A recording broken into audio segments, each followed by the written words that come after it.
But Mark is a database expert. He's worked with the biggest companies in the country and knows everything. So I wrote him today because I got a LinkedIn connection, and the guy said, we really compile all the data.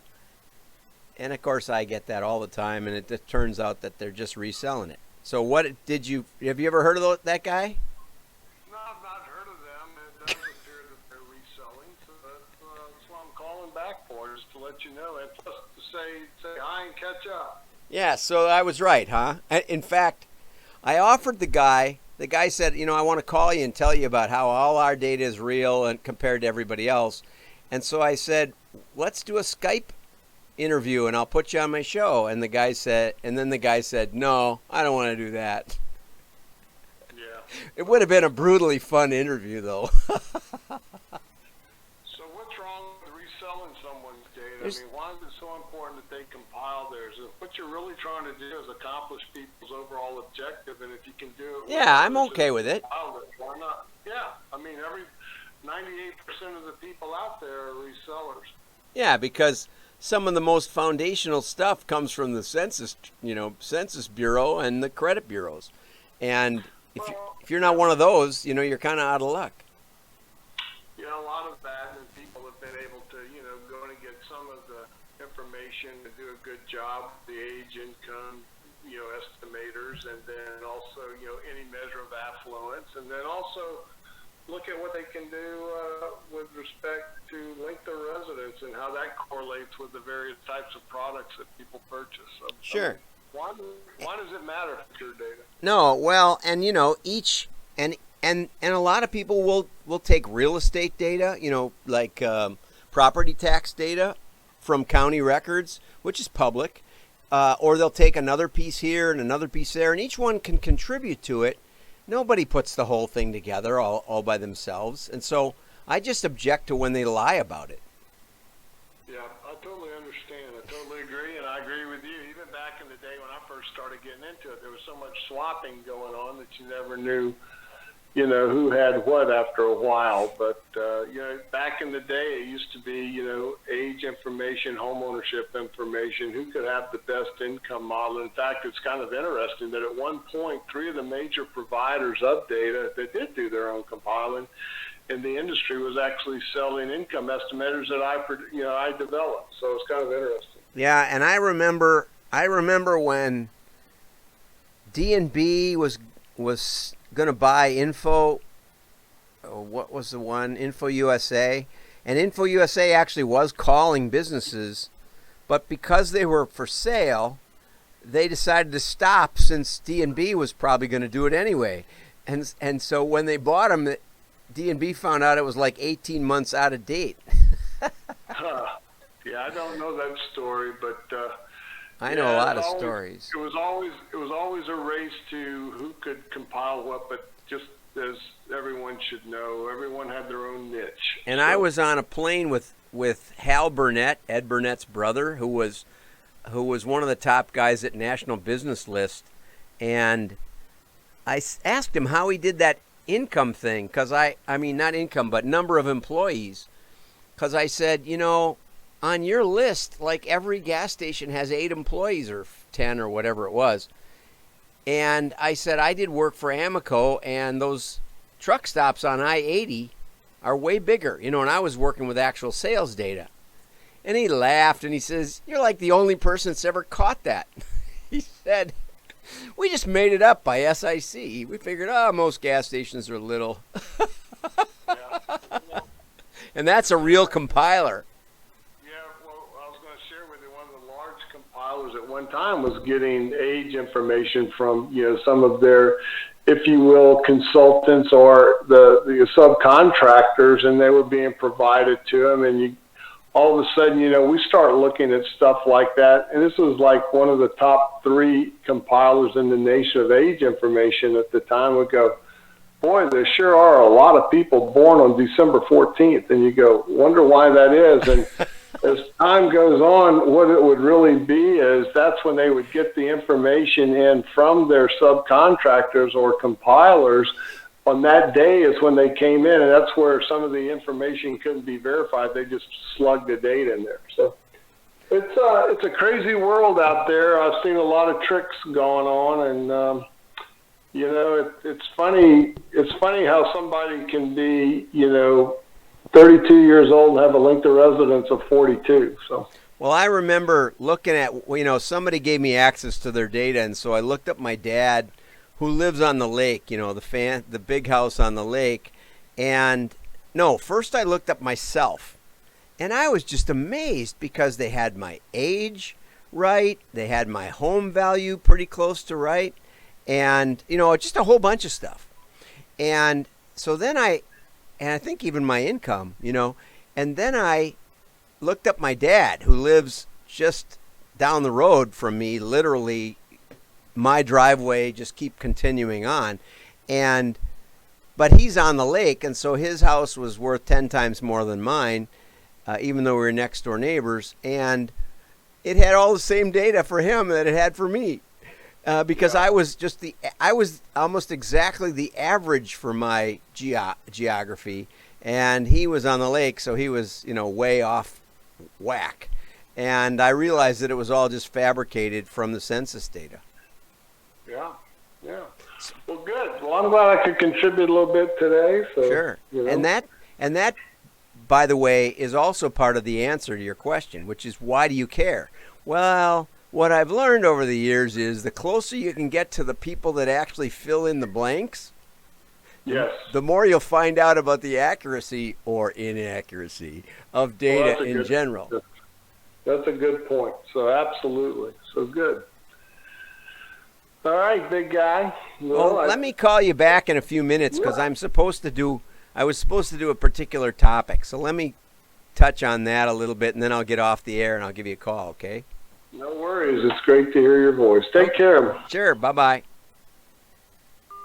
So that was Mark Graham, who, like I said, he's one of the great guys to talk to. He's on LinkedIn, and I always have trouble with his IntelliG.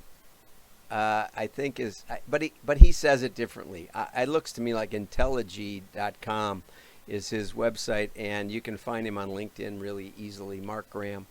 And so anyway, I was going to talk about why I love direct marketing, and this is part of the reason, because data, everybody thinks data is so perfect and so predictive but you know what? Data is a mess. Data is a byproduct of almost everything. Data is a byproduct of the census. Data is a byproduct of the credit information that you create, and a byproduct of your house assessment and all that. But that's not their point. Their point was to charge you, to value your house sort of approximately, so that they could charge you for the trash collection or the new pavement, or the school nearby. So most of the data, even the best data, is an abstraction. And in the case of the census, there's an actual legal basis for the level of abstraction. The South was upset because if they just did a certain size with a plantation, you'd have that size. Just one plantation could be the whole answer to the census. And the slaves counted at a certain rate, but they didn't have much income, obviously. And so the census by law from, I don't know when the first one was, I think it was 1790. But the very first census laws enacted by Congress includes a statement where they need a certain minimum number of households in the census block group in order to avoid one household standing out too much in the average. Most people don't know that. Most people who sell data don't even know that. And so you have these abstractions and approximations, and I can tell you, when you're buying real-time data and you're buying all these other abstractions, it's going to be abstractions still. It's going to be to some extent. And if you're using actual real-time tracking data or something like that, it's going to be so finite that you're going to get noise. The abstraction is actually a good thing, because it suppresses the randomness and the noise and the individual variation among households in a neighborhood. And so it's much better to look across the country. In fact, we typically use only the first 3 digits of zip code in order to quantify the neighborhood, which sounds insane to the big data people. They're like, no, you should track what the person spent this minute. No, that's a bad idea. They might have bought a car, in which case they just spent $30,000, or they might have paid their kids' college tuition. We used to try and do that because you'd get more airline points if you paid on a credit card. But then the colleges switched that and charged you the 3% or something, the processing fee, and that's actually more than the miles you get, than the value of the miles. So anyway, there's a lot of potential for noise and anomaly. So let's talk about the topic I said I was going to talk about, which was the what I like or why I love direct marketing. The first reason is kind of an odd one. I was raised as a catalog kid. We had a driveway that was about a mile long, and the mailbox was out at the very end of it. They didn't come driving down our road like they would now. And when we finally got the mail, it was a big deal. And so I grew up, with the pennies and Sears catalogs, and we would, find stuff in there, and it'd be our wish book for Christmas, and Mom would order from Sears, and there was a Sears pickup store that was only maybe a half an hour, 45-minute drive from us. And so we would every now and then go in there and pick up the stuff that she'd ordered in the catalog. And, they would ship it to the store, and you'd pay for it when you got there. Because we didn't pay online. We didn't mostly send checks through the mail. Although, we also used the Sunset House.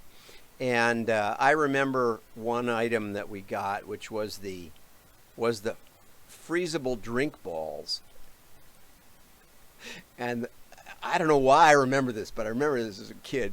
And the copy benefit was chills your drink without diluting it. And that my parents just thought that was a funny deal. So they bought a bunch of these drink balls, which are basically just plastic balls filled with water. And you'd put them in your freezer and, freeze them, and then you could put them in the and I remember, my parents having cocktail parties, and they'd have these drink balls. And then it turned out that, the FDA found out that they might burst, because of the expansion. And as they thawed out, they would fill your drink with bacteria and kill you. And so apparently there were some deaths or very serious sickness from the drink balls, and they got pulled off the market. Now, it didn't matter as much if you were drinking neat, or whatever, pure whiskey. The stronger your drink, the less of a factor it was. But see, this is how I was raised. I was raised just loving catalogs. And my dad, I asked him once, why do you love catalogs so much? And he said, when I was in high school, I lived on the lake in the summer, but in the rest of the time I lived in the city. And he said, I was talking about fly fishing. I wanted to do fly fishing with my high school teacher, and he said you should order from this catalog in Denver. They have good fly rods. And he said, I did that. I ordered a fly rod. And I think it was the Courtney Riley Cooper that I still have, which was 100% bamboo.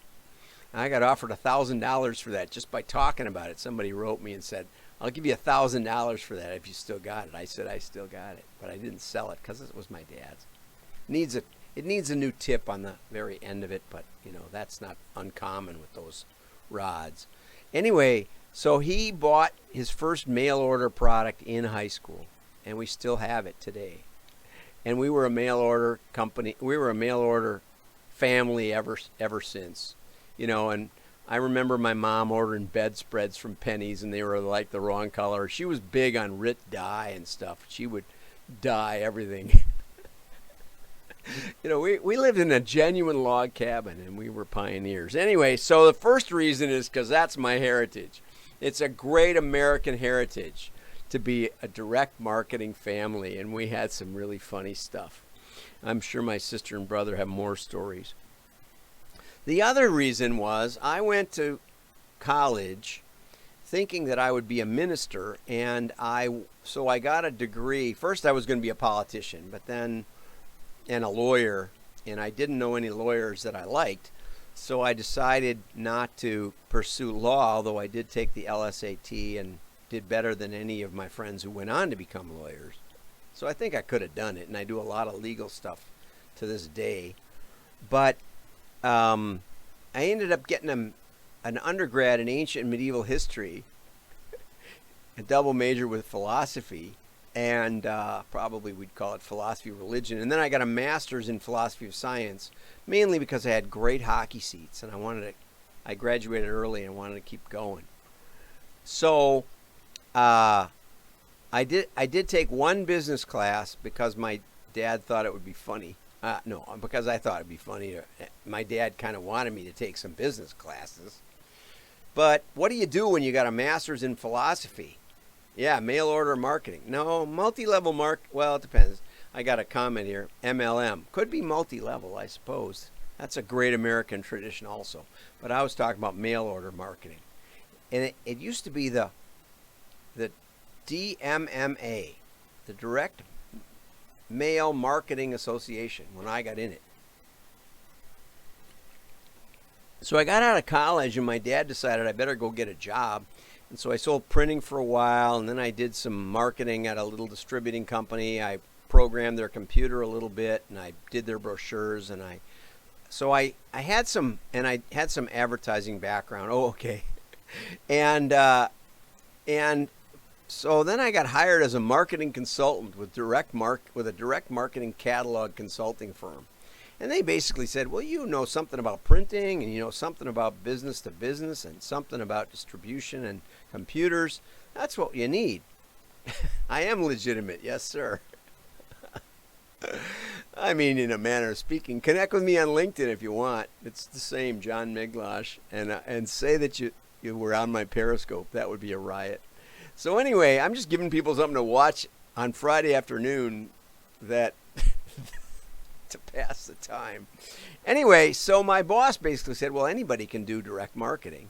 It's something anybody can do. And one of the interesting things, back in the 80s when I started, 1981, I'd go to conferences, and there was a way higher percentage of women in our industry than was common at the time, and common in the advertising world especially. And I was going to bring up, I've seen probably a dozen articles in the last 3 months probably mostly the last month, because diversity's become a big topic in the last month or so. But what the articles all say is that the advertising industry is a horrible industry for diversity, that people of color and women just don't get very high in the traditional brand mass media advertising. But in direct mail, it's always been really high, and women are always well represented, and anybody else can be too. And so that's one of the things I liked about it. I liked that it wasn't about who you were or whether you had any background. It used to be fun at conferences to ask people, how did you get started? And, they'd say, oh, my uncle had a company, and he said I could come work there. And so I learned to write copy from some guy that had been doing it forever. And it was just it was always a fun topic. Then, of course, the direct marketing agency kind of took it over, did a bad definition and they wanted everybody to be direct marketers, rather than somebody to be good direct marketers. And so they defined it as generating a measurable response. And there's a couple problems with that. One is that when I started working at the ad agency a couple of years later, after I left my consulting firm, the ad agency people said, well, what are you talking about? We generate measurable response. They said, we'll advertise a store and they'll get more traffic, or we'll advertise a grand opening and more people will show up. And, a lot of times you can boost the sales. And I said, yeah, but you can't directly attribute it to the advertising that you did. It might have been, the fire truck or the hot dogs that they had at the grand opening, or you don't know what it was, you don't know which ad did what. And they said, well, that's true, but it certainly is a measurable response. And I said, you're right. And I started thinking about what direct marketing is about. So the third reason I like direct marketing, and I'm not talking about Pete Hoke, was one of the definers of direct marketing. He practically tackled me one time because I'd written an article, and this was before you had to kind of get it published. And I didn't know anybody in the direct marketing industry, and so I just printed it up to look like it was published. And I was handing it out at some talk I gave, and it was called Prayer as a Direct Marketing Tool. And I talked about how that's not how it works. We pray when we drop them in the mail because there's a faith component to direct marketing. There was direct mail. You'd print up a couple 100,000 catalogs that took you months to build, and that was a real commitment. 250,000 catalogs is not chump change, even in those days when it was maybe 50 cents a book or maybe less to put it in the mail. That's still $175,000 or something like that, $125,000.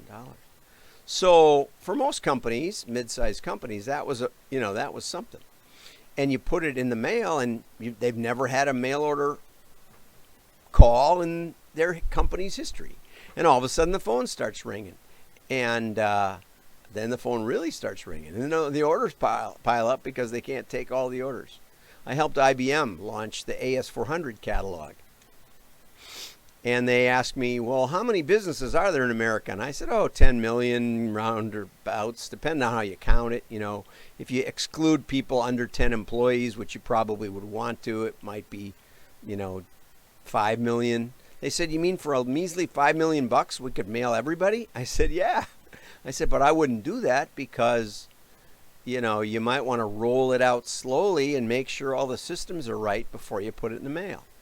Like, what if you got the phone number wrong or something? They said, that's not our problem. That's operations. And they promised us they could handle all the orders they got. So about a year later, I ran into somebody at a conference. Well, how did that go? Well, first of all, I told them when they hired me, I said, well, what are you looking for? And they said, well, we want to have a projection number. And I said, well, do you want what I think will actually happen, or do you want what will get you the account? They said, well, give us both numbers and see what happens. And that was my thing in those days, predicting the future of like global response. And I said, so what happened? And he said, well, you were right and you were right.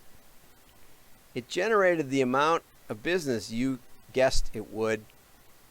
And we gave him your how to get the account, and we got it, hoping we could figure it out and beat the real number.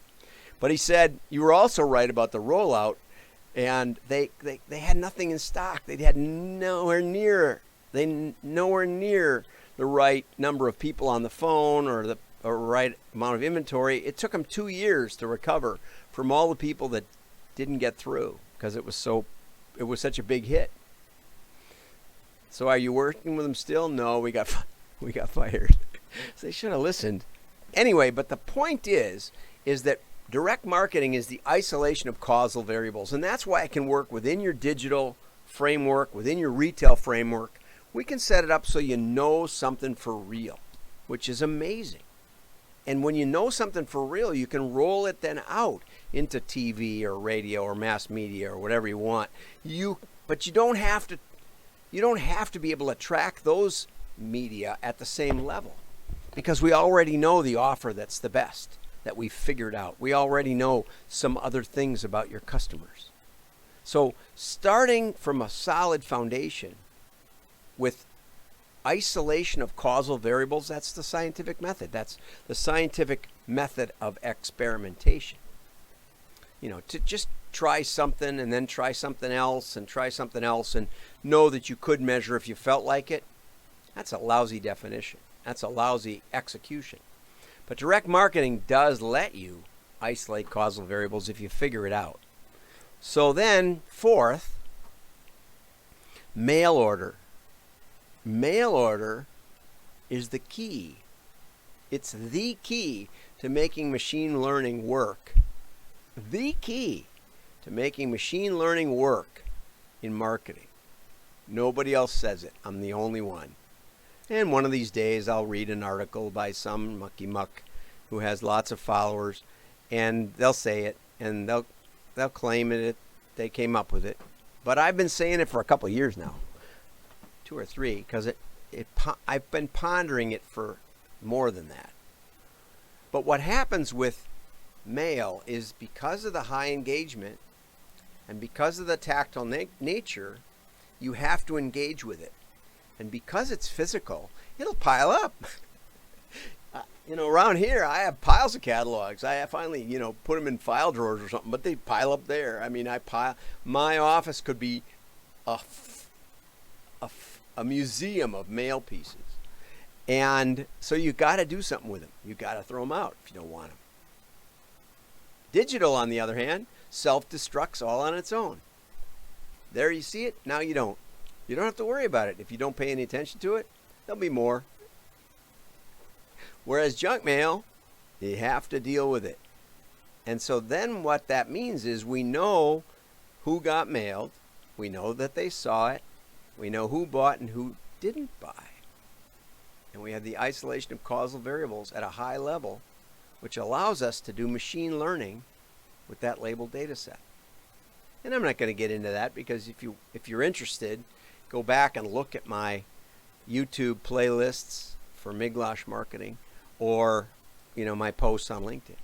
But I was just trying this out to see what would happen on a Friday afternoon when we're all looking for something to watch. And it didn't do very well. I didn't get nearly the amount of interaction I was hoping, but that's the way it is. We try something new. It's not a field valid experimentation, but that's what it is. So thanks for joining me, and I'll put at least this last piece up there on LinkedIn for those of you who didn't make it. Like and share. Your friends will think you're smart. Bye-bye.